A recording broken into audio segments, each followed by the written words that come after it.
extending the light of consciousness to the stars.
We have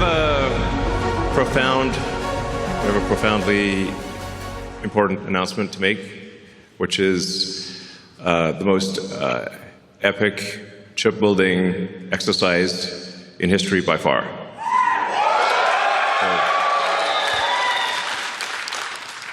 This is really going to take things to the next level. So, yeah, a level probably people aren't even contemplating right now. This is not in the, I would call this sort of an out-of-context problem. It's not in their context. So we're going to adjust the context by a few orders of magnitude here. Let's see. It's a joint effort. I'm pressing the button. But the button's not working. Oh, there we go. Okay. So, yeah, we aspire to be a galactic civilization. So I think the future that everyone, well, most people, I think, would agree is the most exciting is one where we are out there among the stars, where we are not forever confined to one planet, that we become a multi-planet species, like the best science fiction that you've ever read. You know, Star Trek, or Ian Banks, or Asimov, or Heinlein. And we want to make that real. Yeah, not just fiction. Turn science fiction to science fact. That's the glorious, exciting future that I certainly look forward to.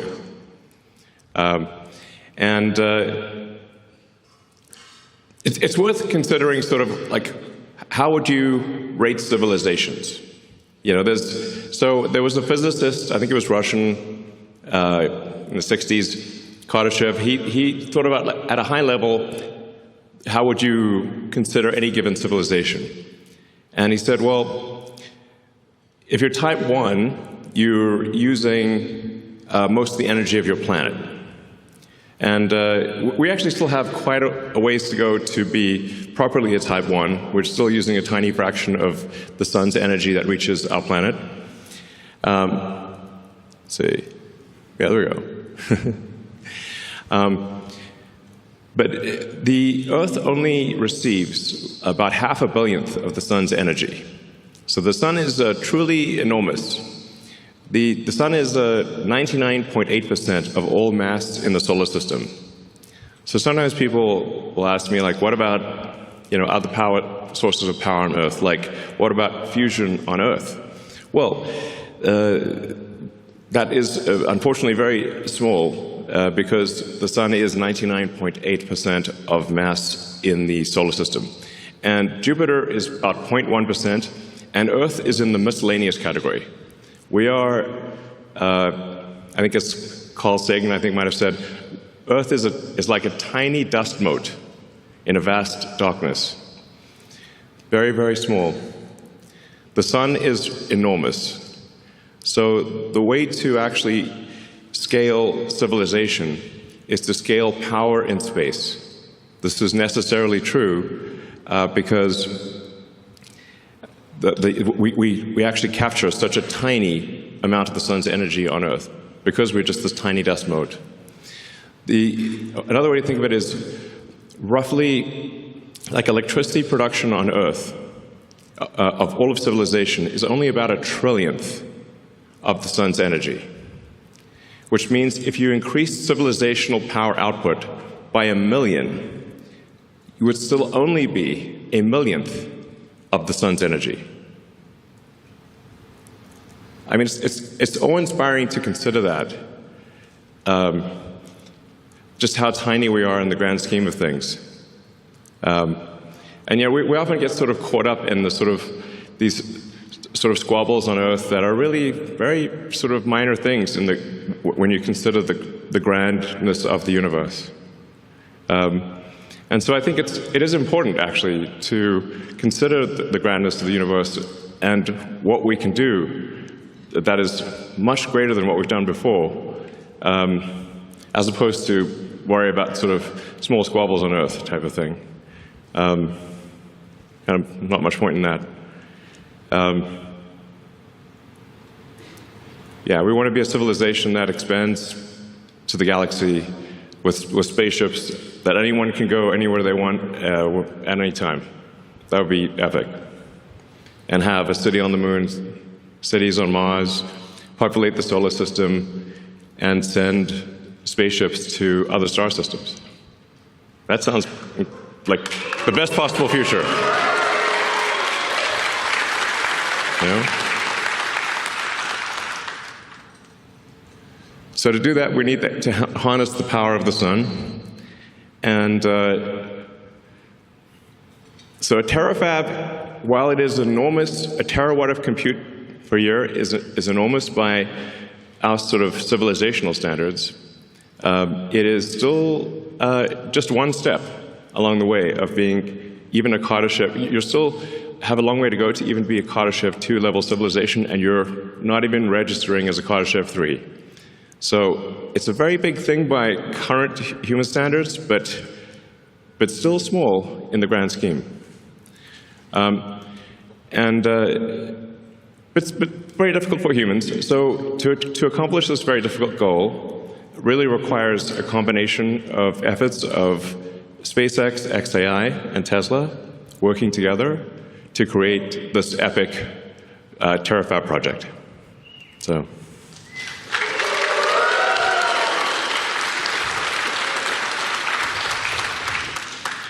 And Tesla and XAI and SpaceX have all done amazing things that people did not think would be done before.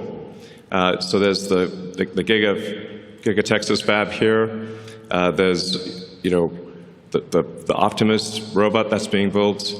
There's a global supercharging network. There's really quite a lot. And it wasn't that long ago when people thought electric cars wouldn't amount to anything. And there were basically no electric cars for sale when Tesla started. And people said it was impossible, and now Tesla's making 2 million electric cars a year. Yeah.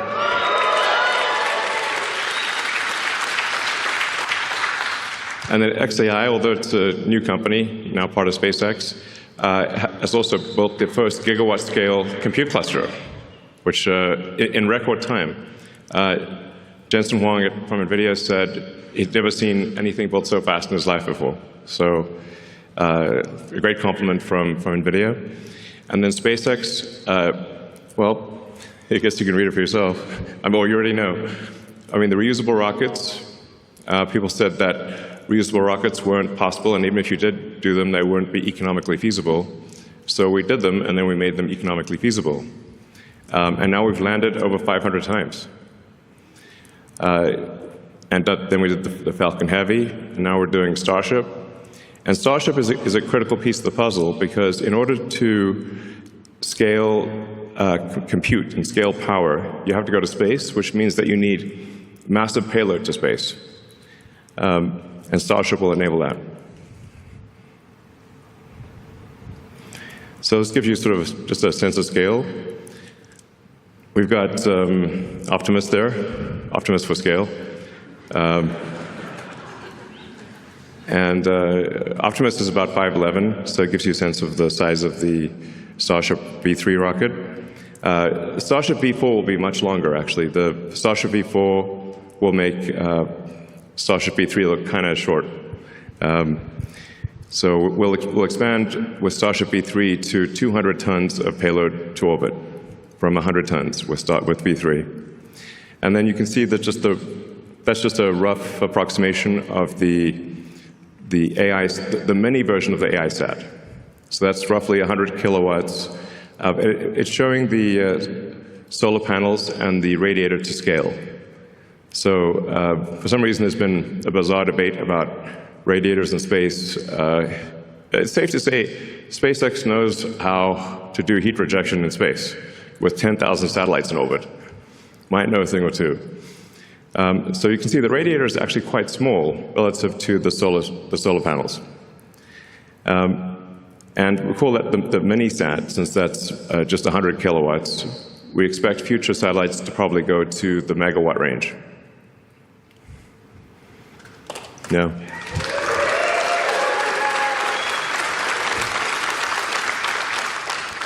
So in order to get to the terawatt of compute per year, you need about 10 million tons to orbit per year, and at 100 kilowatts per ton. But we're confident this is feasible. Like, no new physics or impossible things are required to get there. So I'm confident, actually, that SpaceX will get to 10 million tons to orbit per year. And then we're building up to a terawatt of solar. So that will solve the solar problem, the power generation.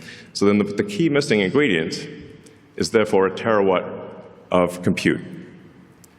So this announcement is about solving the key missing ingredient.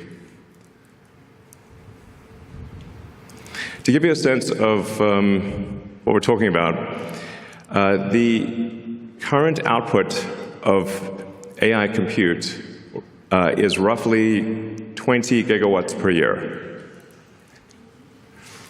This chart explains why we need to build the TERAFAB.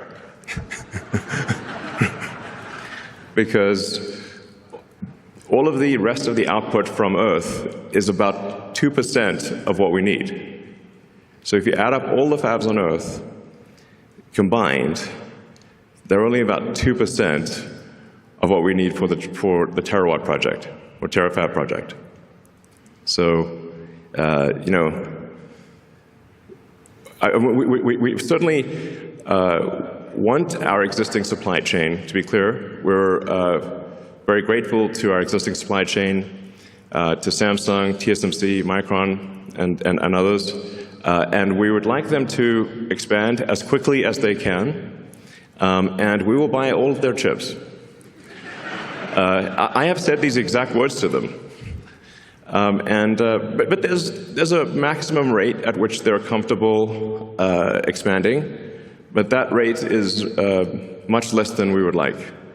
And so we either build the TERAFAB or we don't have the chips. And we need the chips, so we're going to build the TERAFAB.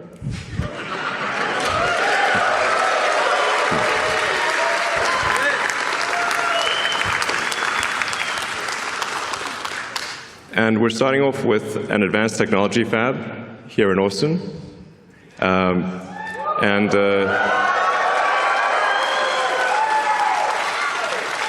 I believe Governor Abbott is in the audience. I'd like to thank Governor Abbott and the state of Texas for their support. All right.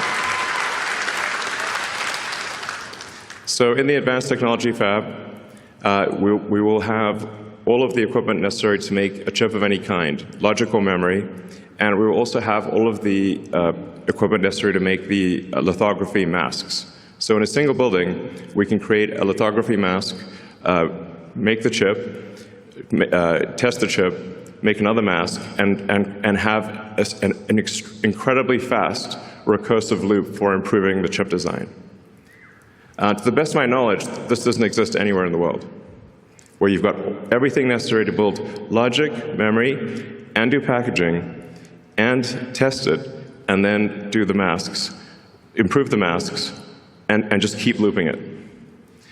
So, and we're not just going to do conventional compute in this. I think there's some very interesting new physics that is potentially, that I'm confident will work. It's just a question of when. So this is we're really going to push the limit of physics in compute. And we're going to try a bunch of wild and crazy things, which you can do if you've got that fast iteration loop. That I can't emphasize enough the importance of being able to make a chip, test it, and then change the design, do another one, and have that in a single building. I think that our recursive improvement with that situation is probably an order of magnitude better than anything else in the world.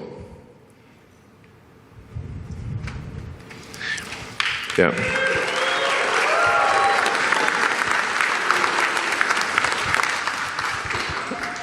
So broadly speaking, we expect to make two kinds of chips. One will be optimized for edge and inference. So that'll be used primarily in Optimus and in the cars, but especially in Optimus, because I expect the robots, humanoid robots, to be made 10 to 100 times more than the volume of cars.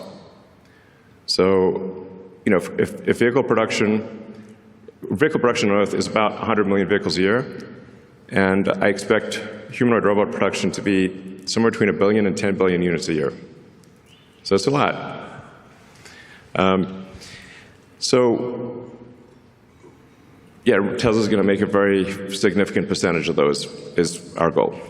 And then we need a high-power chip that is designed for space, that takes into account the more difficult environment in space, where you've got high power, you've got high energy ions, photons, you've got electron buildup. It's a hostile environment in space. So you want to design the chip, you want to optimize it for space. And you also want to generally run it a little hotter than you would normally run a chip on Earth to minimize the radiator mass. So there are just a bunch of constraints that you design something differently in space than you would on the ground. And for the space compute, my guess is that is the vast majority of the compute, because you're power constrained on Earth. That's why I think it's probably 100 to 200 gigawatts a year of terrestrial chips, and probably on the order of 1 terawatt of chips in space, just because of power constraints on the ground. That's probably how it ends up. Space has this advantage that it's always sunny.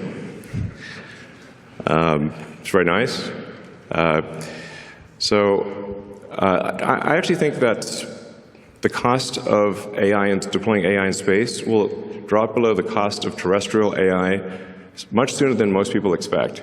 I think it may be only 2 or 3 years before it is actually lower cost to send AI chips to space than it is on the ground.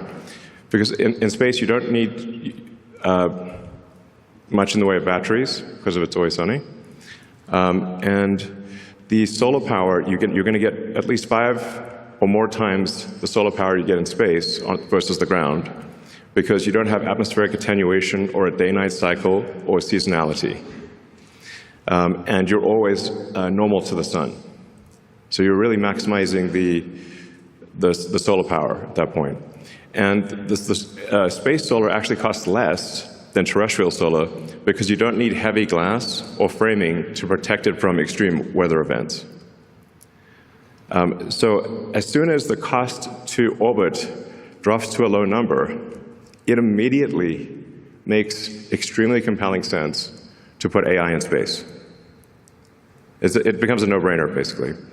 Moreover, as you go to space, you get increased economies of scale, and things get easier over time, whereas as you try to put more and more power on the ground, you run out of space. and you start using up the easy spots, and then you get next level NIMBY. Nobody wants the thing in their backyard. So actually increasing power on Earth becomes harder over time and more expensive over time, but in space it becomes actually cheaper and easier over time. These are very important points. So.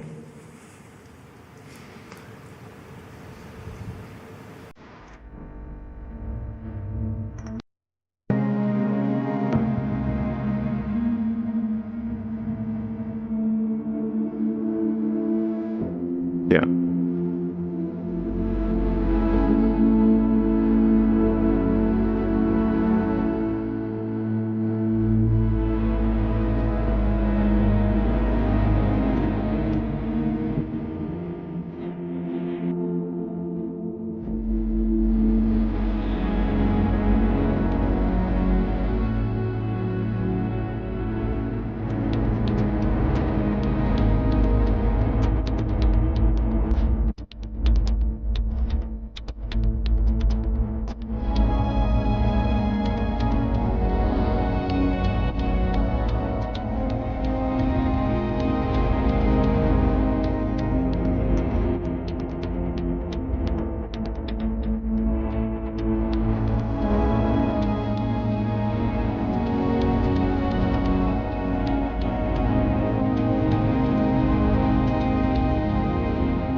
So what you just saw there was, because of course you're asking, what's on your mind is, well, what do you do after a terafab? Don't think small.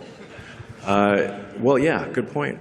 So we, how do you get to a petawatt is the obvious next question. And you get there by having an electromagnetic mass driver on the moon with robots, with Optimi, and obviously lots of humans. And with that, you can send a petawatt. You can create a petawatt of compute and send that to deep space. Because on the moon has no atmosphere and has 1/6 Earth gravity. So you don't need rockets on the moon. You can literally accelerate it to escape velocity from the surface. And that dramatically drops the costs, once again, of harnessing power and enables you to go 1,000 times bigger than a terawatt. So for sure, the future I want to see, I want us to live long enough to see the mass driver on the moon, because that's going to be incredibly epic. Yeah.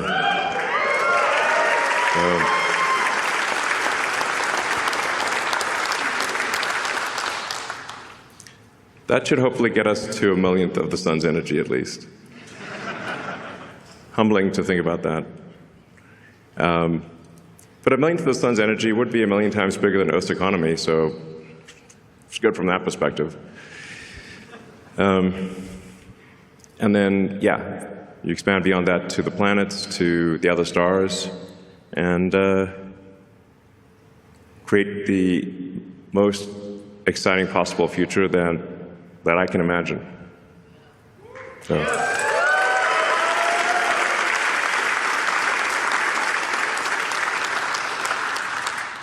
This looks a bit like the opening in Idiocracy with Mike Judge. Unlocking an age of amazing abundance. yeah, obviously the elements of that are sustainable energy, space travel, and AI and robotics that bring amazing abundance to everyone. It's really the only path to amazing abundance is AI and robotics, which is not to say it can't go wrong. Hopefully, but I think it'll probably go right, and it'll be a future that you love.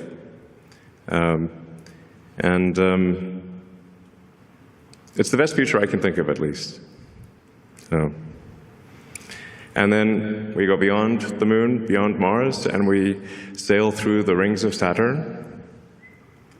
Now, wouldn't it be amazing if you could buy a trip to Saturn? Or frankly, if you just have a trip to Saturn, I think things will just be free in the future. It sounds nuts, but if you've got an AI robotics economy that is anywhere close to 1 million times the size of the current Earth economy, literally any need you possibly want can be met. If you can think of it, you can have it.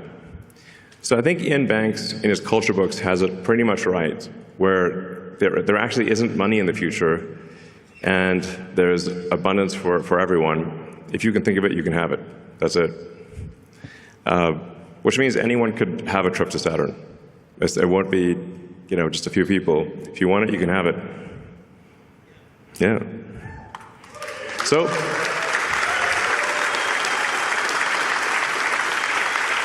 Yeah.